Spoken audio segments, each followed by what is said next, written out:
Assalamualaikum warahmatullahi wabarakatuh. Perkenalkan, nama saya Reski Amalia Badrul, NIM 190141400 dari kelas 4B, Pendidikan Guru Sekolah Dasar, Fakultas Keguruan dan Ilmu Pendidikan Universitas Cokro Aminoto Palopo. Tugas UAS mata kuliah pembelajaran IPA SD, yaitu simulasi pembelajaran IPA. Tema 2, makanan sehat dan bergizi.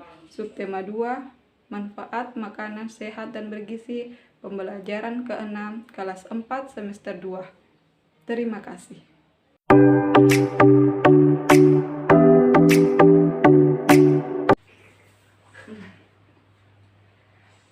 Assalamualaikum warahmatullahi wabarakatuh. Waalaikumsalam warahmatullahi wabarakatuh. Selamat pagi semuanya. Pagi. Bagaimana keadaan kalian hari ini? Baik. Baiklah, sebelum kita belajar, marilah pertama-tama kita membaca doa. Berdoa dimulai.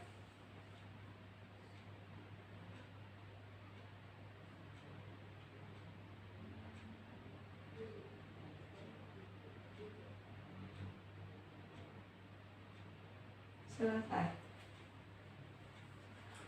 Baiklah, hari ini kita akan belajar materi mengenai manfaat makanan sehat dan bergizi. Nah, gambar ini sudah tidak asing lagi untuk kita lihat. Di sini ada berbagai macam makanan sehat dan bergizi yang setiap hari kita konsumsi di rumah dan setiap hari di lingkungan kita selalu ada. Nah, ada yang bisa sebutkan apa saja 4 sehat, 5 dan sempurna itu? Sayur, Ya, susu, terus buah-buahan, lagi? telur. Ya. Nah, untuk lebih jelasnya, 4 sehat 5 sempurna itu ada. Yang pertama, makanan pokok, lauk pauk, buah-buahan, dan sayur-sayuran. Nah, di antara semuanya pada gambar ini, ada yang tahu zat-zat makanan apa saja yang sering kita konsumsi? Nah, kalau Enggak tahu, Bu. Nah, Ibu akan jelaskan lagi apa itu 4 sehat dan 5 sempurna. Yang pertama, susu untuk sebagai bahan pelengkap sumber vitamin dan sumber energi. Terus sayur-sayuran pada makanan memiliki fungsi untuk memenuhi kebutuhan zat pengatur pada tubuh. Terus, makanan utama berfungsi sebagai sumber tenaga bagi tubuh untuk dapat mampu melakukan aktivitas, yaitu beras, gandum, umbi-umbian, pokoknya yang sering kita konsumsi. Selanjutnya ada buah-buahan. Ini mirip dengan sayur mayur.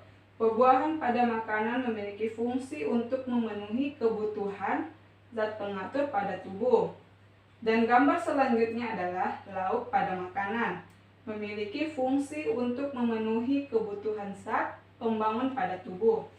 Jadi sekiranya ini adalah 4 sehat 5 sempurna yang sering kita konsumsi di rumah. Nah, dari bahan pokok tadi serta sayur mayur, buah-buahan dan lauk pauk, ternyata ada zat gizi sumber tenaga yang terkandung di dalam itu. Yang pertama ada karbohidrat, protein, lemak, vitamin dan mineral.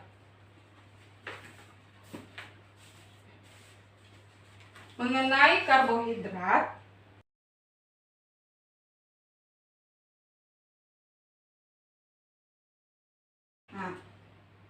karbohidrat. Di sini ada karbohidrat sederhana dan karbohidrat kompleks. Di mana karbohidrat sederhana terbagi menjadi monosakarida, disakarida, dan oligosakarida. Di mana monosakarida terbagi lagi menjadi glukosa, fruktosa, dan galaktosa. Terus terbagi lagi menjadi sukrosa, maltosa, laktosa, dan talaktosa. Terus karbohidrat kompleks terbagi menjadi dua, yaitu polisakarida dan polisakarida non-patih. Di mana polisakarida terbagi menjadi tiga, yaitu patih, dextrin, dan glukogen. Terus yang non-patih itu terbagi lagi menjadi 6, yaitu pektin, glin, selulosa, dan lignin.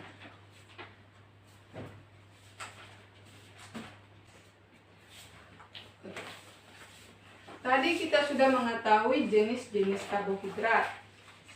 Untuk itu kita harus tahu dulu apa itu karbohidrat. Silakan teman adik-adik baca bukunya dulu.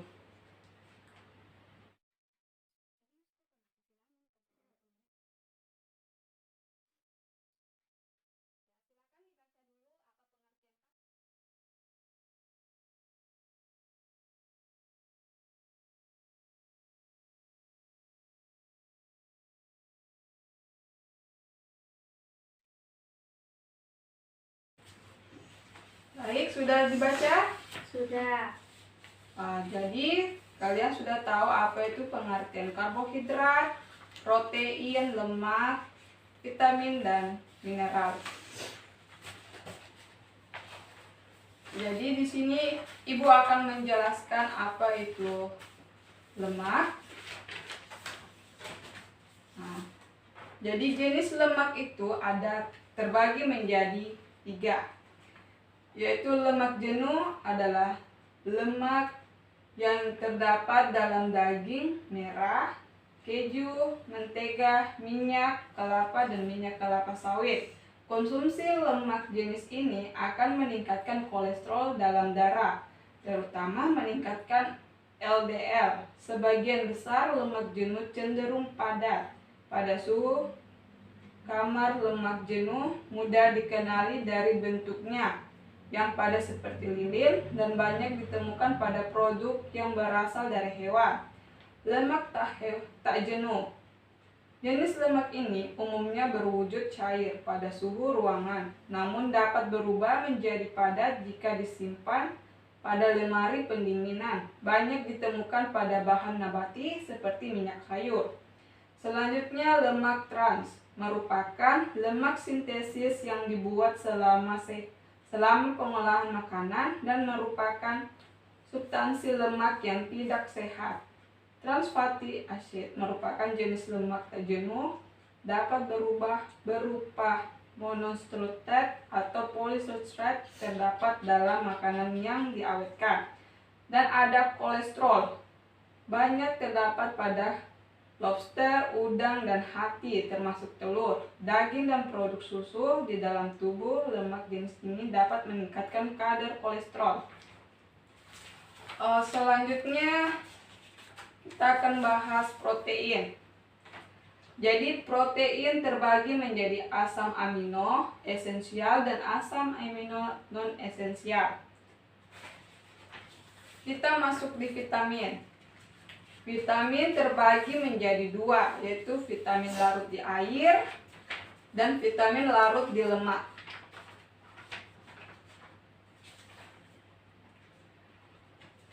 Untuk vitamin larut air adalah vitamin yang hanya dapat disimpan dalam jumlah sedikit dan biasanya akan segera hilang bersama aliran makanan. Sebuah akan segera hilang bersama aliran makanan.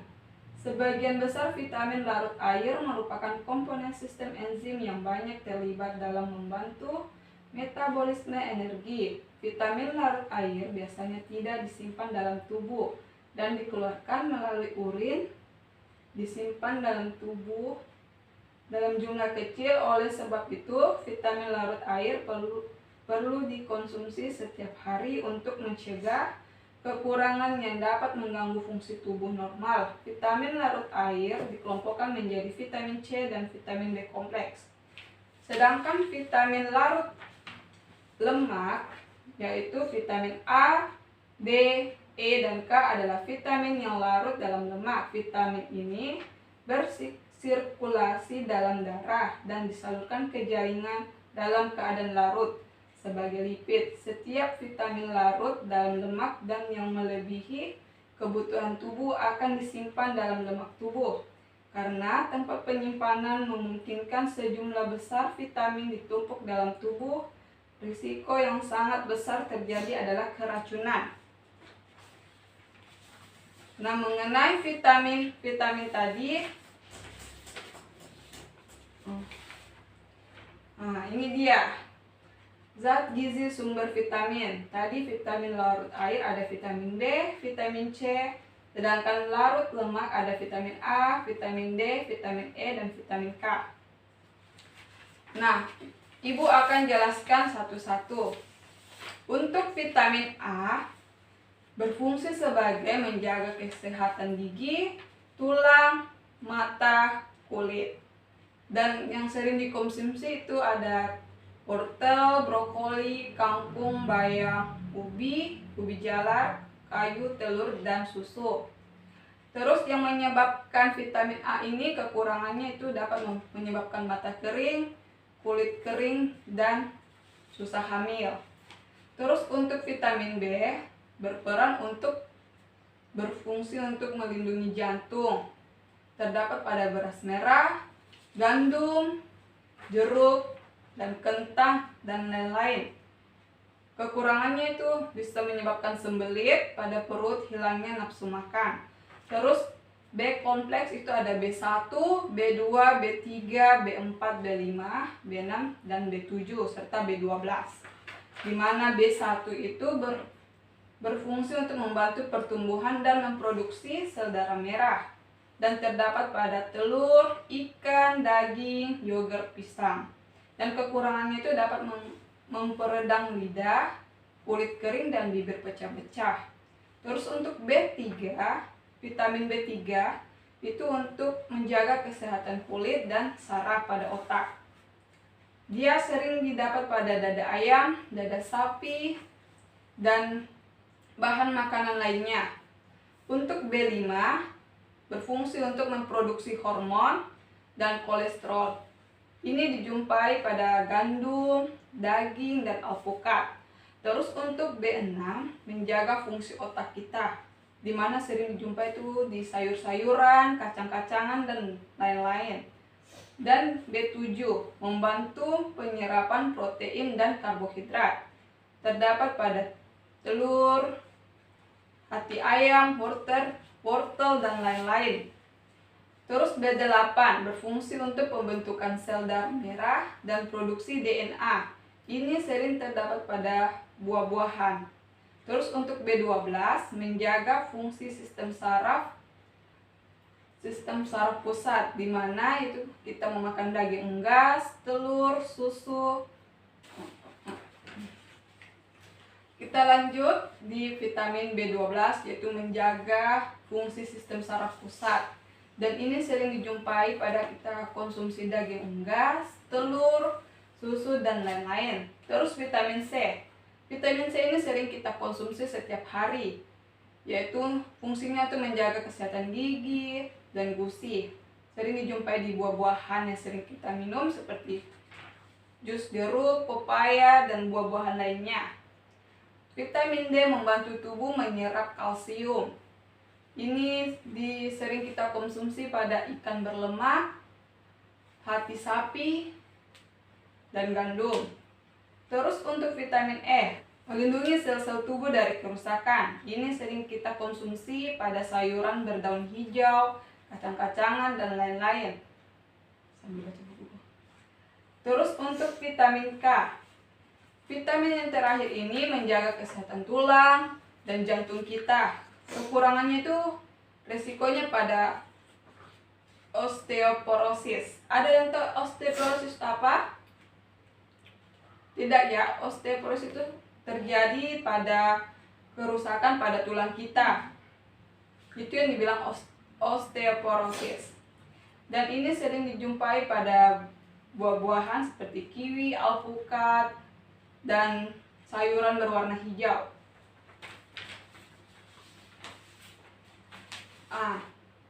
Ini tadi dampak kekurangan dan kelebihan pada protein. Kekurangannya itu yang pertama kekurangan kalori, rambut rontok, kwashiorkor, dan marshmallow.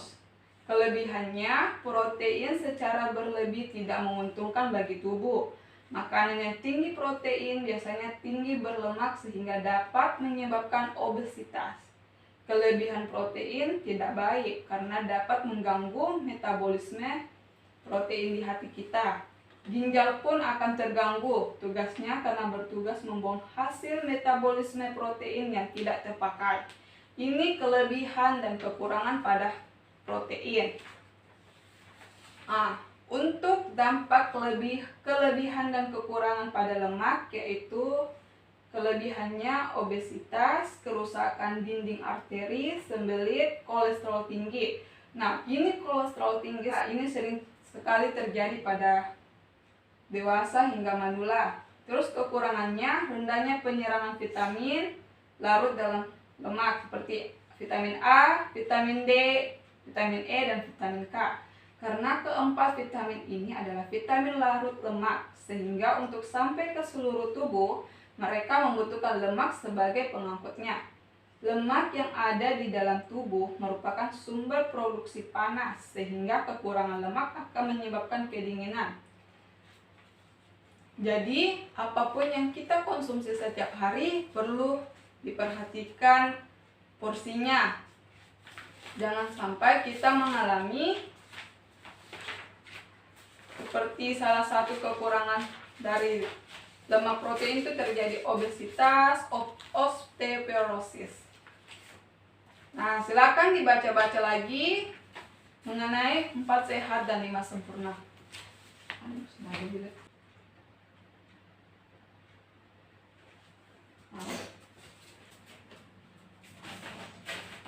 Baiklah, tadi kalian sudah mendengarkan penjelasan dari Ibu dan juga sudah membaca buku mengenai 4 sehat 5 sempurna. Ibu ingin kalian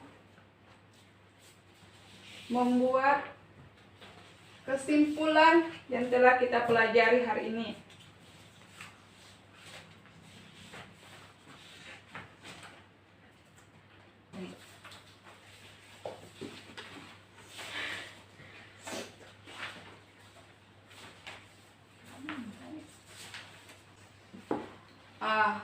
Baiklah, Ibu akan mendengarkan hasil kesimpulan adik-adik semua. Kita mulai dari Regina.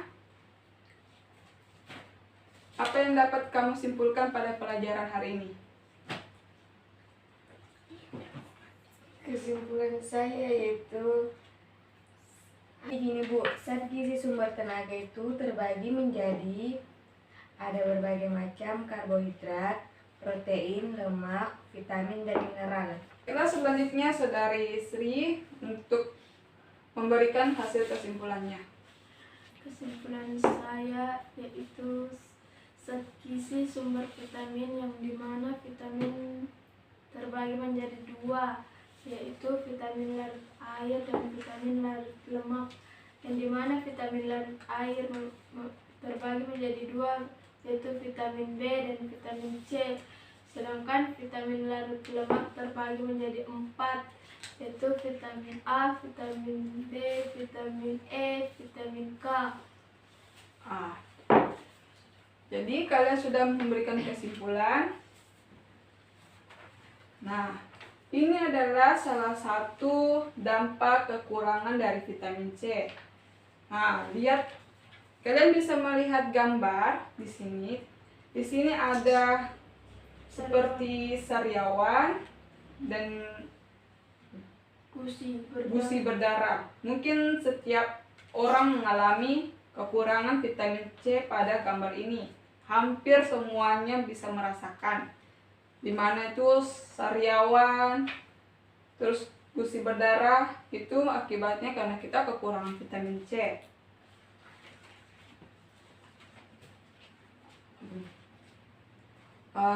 Terima kasih untuk adik-adik semua yang telah menyempatkan dirinya untuk belajar pada hari ini mengenai 4 sehat dan 5 sempurna. Nah, jadi intinya apapun yang kita konsumsi perlu diperhatikan porsinya baik-baik. Karena apapun itu akan berdampak pada kesehatan tubuh kita. Oke? Ya Bu. Nah, jadi terima kasih. Saya akhiri dengan ucapan wabillahi taufik walhidayah. Wassalamualaikum warahmatullahi wabarakatuh. Waalaikumsalam warahmatullahi wabarakatuh.